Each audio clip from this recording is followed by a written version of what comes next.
nafu fakkaate bari'uudhaaf illee yeroo isaa fagaate xiyyaafannaan dhibee fayyinaaf karaanii gaaffii gaafateefis deebii dhabe namni yaaddoo hamaa ture tokkummaa dhimnaanii yaaddoo hamaa ture tokkummaa dhimnaanii.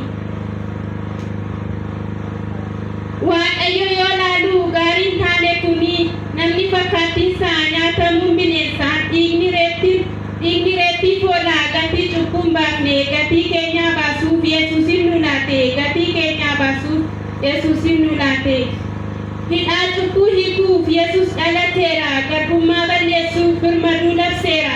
Jibbaaf gargar ba'uu yeroo isaa gabaabsee waaqaaf lafarratti nagaa guddaa buusee Waaqayyo abbaa wajjin walitti nu araarse Waaqayyo abbaa wajjin walitti nu araarse. Kufaatiin kan diigee siidaa lafa eebbaa Yesuustu ijaare oolee fannoo gubbaa tokkummaa obbolootaa gooftaatu gidduu jira utubaa tokkummaa dhiigasaa dhaabbanneerra utubaa tokkummaa dhiigaan dhaabbanneerra. Dhiigaan nu deebisee fagoo duubaa walitti qabee ijaare nuuftee utubaa dafqee dhiigee du'ee nutti godhe gatii araara nuuf godhe nu baase ifatti araara nuuf godhe nu baase ifatti. Qoosaan dhufne miti Kiristoos biraati maddi argamni keenyi dhiigaa isaan biqillee nu tulbi jireenya moofa'ee haaromse nuuf inni jireenyadha haa ta'uuf galanni. Lafa onaa dukkanaatti kan dubbatamneeru seenaan keenyas du'e kan awwaalameeru maqaa keenya kaasee warra du'an keessaa walitti nu qabee nu baatee barumsaa walitti nu qabee nu baatee barumsaa.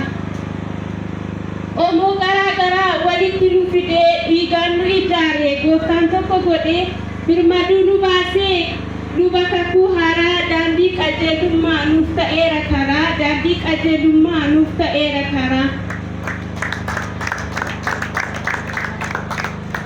Hidhaa nagaa fi jaalalaan tokkummaa hafuuraa kennaa Waaqayyootiin ayyaana arganneerra tokkummaa dhannaatiin abbaarraa dhalannee abbaan keenyi tokko dhiiga isaan bitamne abbaan keenyi tokko dhiiga isaan bitamne. Yaada biyya lafaa jal'inaan qabamee hammeenyaan guutamne qajeelummaas dhabne kan jal'inaaf jibbi eenyummaa keenya samse Yesuustu dhiiga isaan dhiqee nu qulleesse Yesuustu dhiiga isaan dhiqee nu qulleesse. Gargar ba'uu nu gidduu balleesse keenyan golgaa cubbuus nu duraa tarsaase kiyyoo abaarsaa cabsee gooftaan nu eebbise birmaduutti akka jiraannuuf bilisa nu baase birmaduutti akka jiraannuuf bilisa nu baase. Cubbuun wareegamuu abaarsicha cabsee Yesuus abbaa wajjin walitti nu araarse dhiigaan mallatteessee walitti nu firoomsee dhugaa fi hafuuraan tokko nu taasise. Tokkummaan humnadhaa kan hundeen isaatiin araasuu dhiigaan tokko taanee hin jiru kan addaan nu baasuu. Si'achin diigamnu yaadaan gargar baanee dhiiga hoolichaatiin kakuun ijaaramne dhiiga hoolichaatiin kakuun ijaaramne. Namni tokkoon akka isaaf hojjennuuf dhugaa fi hafuuraan akka waaqeffannuuf waan nu godhatee dhugaa baatu tasaa uffannee bareennee simboof ayyaanisaa uffannee bareennee simboof ayyaanisaa. Jaalalaan nu qabee gaarummaa nu barsiise qulqulloota godhees ulfina nu gonfachiise dukkana tarsaasee boruu bariisisee ifa biyya lafaa godhe hundaaf nu ibse ifa biyya lafaa godhe hundaaf nu ibse. Nu diinummaan cabeera kan nu diiguu yaadus jawwichis du'eera furtuun harkaa fuudhamee mootummaan isaas oleera nu hundaaf wal qixa aaboon kennameera nu hundaaf wal qixa aaboon kennameera. Gorsaa fi jaalalaan wal jajjabeeffachuun maqaa Waaqayyootiin tokkummaa qabaachuun hoolicha araaraan walitti qabamnee jireenya tokkummaa waliin ijaarrannee tokkummaa dhiigaan ijaarame. Filiphiyos boqonnaa lama lakkoofsa tokko hanga lamaa dubbifachuu dandeessu eebbifama.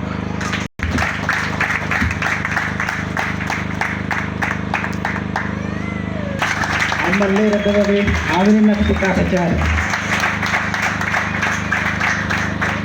isaa eebbisu gaafiif deebii qabna kwaarii sadan kwaarii Abneezer Roobot Amaanu'el gaggeessitoonni kwaarii namoota sadi nuu kennitu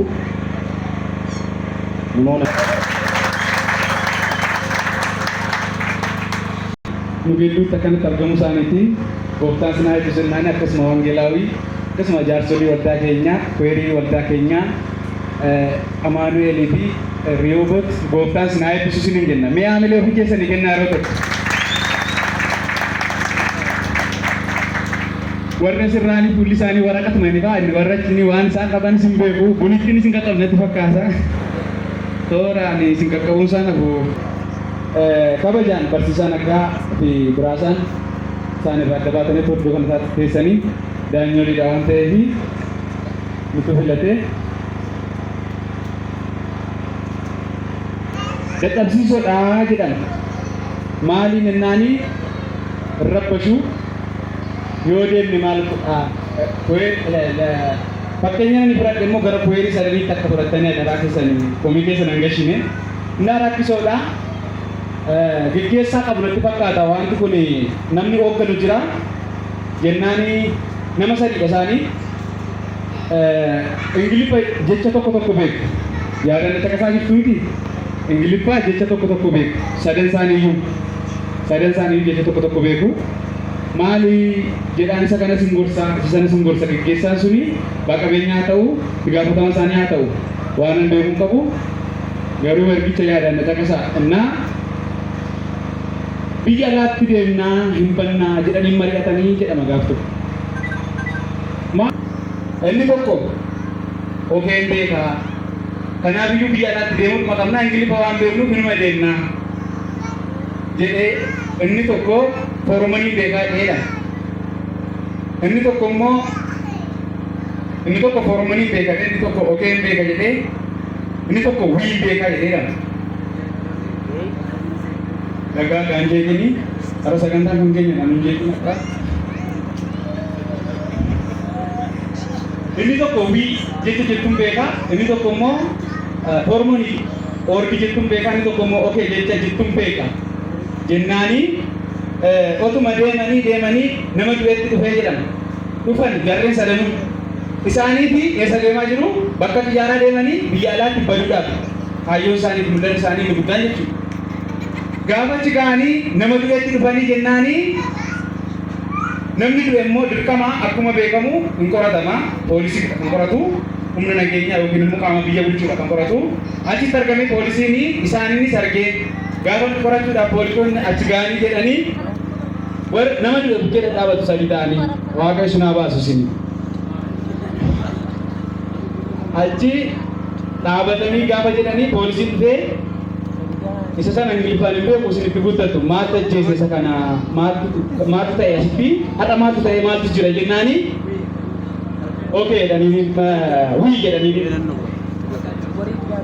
wii jechuun nuyi jechuudha waan ta'eef maaliif sababni isaa hormonii jedhanii achi to'atamuu qabdu koottaa gara manadhaa sin geessinannaan akkasittiin manadhaa namanii isaan deemaa jiru gara manadhaa galanii